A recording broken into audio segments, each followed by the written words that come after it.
Komunikasi adalah sarana penyampaian pesan yang terjadi antara komunikator, menaruh pemberi pesan dengan komunikan atau penyebar pesan.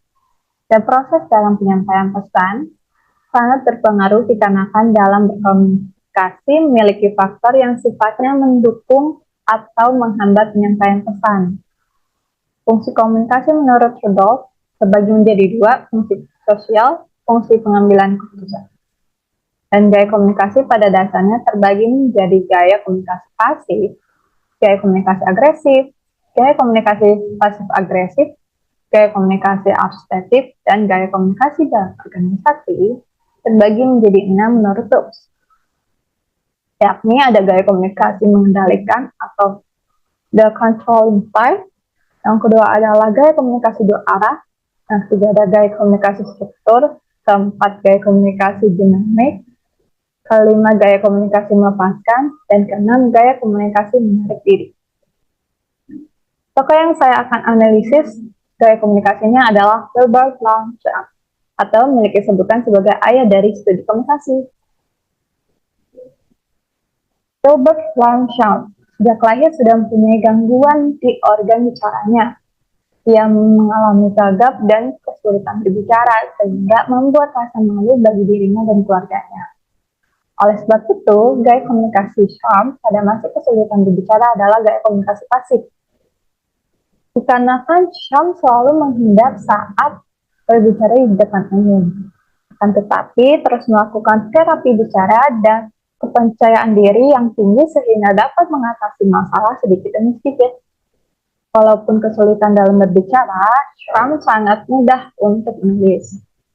Dan dikarenakan terapi kegagapannya yang dialami oleh Charm, hal tersebut dapat membuka matanya untuk memutuskan minatnya di bidang komunikasi dan melakukan riset eksperimen dalam perilaku berbicara. Menurut analisis saya, pengalaman Charm, yang dimana Charm selalu melakukan riset eksperimen psikologi dan riset komunikasi dengan pendekatan kuantitatif di OVV atau OWI. Juga mengaitkan hubungan antara komunikasi pembangunan dan pertumbuhan ekonomi dan juga menegaskan komunikasi dalam pembangunan politik untuk negara yang berkembang. Serta juga memakai pendekatan pragmatis untuk mengatasi kendala politik, sosial, ekonomi pada masyarakat di negara yang berkembang. Hal itu menjadikan Charm sebagai seorang positivis. Oleh karena itu, gagasan Charm terhadap kajian komunikasi sebagai disiplin yang mandiri cenderung bercorak positivis. Bukan hanya sampai di situ saja, gaya pemikiran Charm dikenal sebagai aliran behavioralisme, terutama di ranah ilmu sosial dan gaya positivisme itu tampak pada karya-karya pemikiran Charm. Yang dapat kita ketahui pada teori-teori Charm yang dimana menurutnya adalah suatu perangkat pernyataan yang saling berkaitan, mempunyai abstraksi yang tinggi, tersusun berdasarkan serangkaian proporsi yang dapat diuji di ranah secara ilmiah, dan daripadanya dapat dilakukan prediksi yang dihasilkan melalui metode tertentu, dan juga pada pengujiannya dalam memahami suatu entitas yang abstrak dan rumit, sehingga dari gaya pemikiran Charm dibuatlah suatu model agar esensi komunikasi dapat mudah dicerna.